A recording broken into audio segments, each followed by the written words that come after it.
आज मी तुम्हाला दाखवणार आहे चटपटीत फ्लावरची भाजी। कढई छान तापलेली आहे तर त्याच्यामध्ये मी 2 पळ्या तेल टाकून घेतलेले आहे। तेल पण आपले छान तापले तर त्याच्यामध्ये 1 चमचा मी मोहरी टाकून घेतलेली आहे। मोहरी छान तडतडली की मग जिरे टाकायचे। मग आपल्याला जिरे पण छान तडतडून द्यायचे। तर त्याच्यानंतर मग आपण थोडंसं कढीपत्ता टाकून घ्यायचा आहे। कढीपत्ता पण छान तडतडून द्यायचा आहे मस्त। मग टमाटा थोडा कापून घेतलेला आपण तो टाकून घ्यायचा आहे। टमाटा छान परतून घ्यायचा आहे आपल्याला।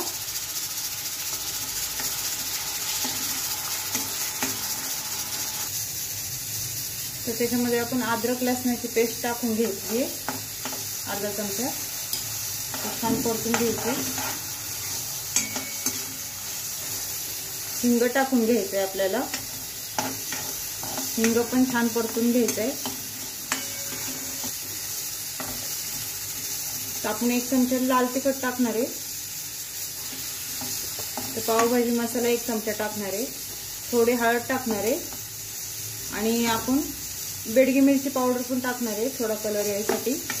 तर हे छान परतून घ्यायचे आपल्याला। छान परतून झाल्यानंतर नंतर आपल्याला चवीनुसार मीठ टाकून घ्यायचं आहे। याच्यात छान परतायचे हे पण।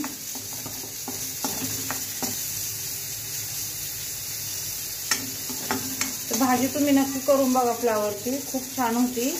या पद्धतीने करा। फ्लावर टाकून घ्यायचे आपल्याला। फ्लावर पण छान परतून घ्यायचे आपल्याला।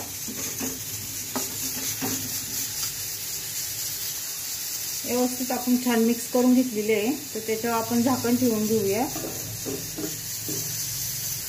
3 मिनिटांनी आपण परत झाकण काढून बघूया भाजी शिजली का काय। तर आपण आता भाजी शिजली का बघूया। नाही झाली अजून, थोड्या वेळ परत झाकण ठेवून ठेवायचे आपल्याला।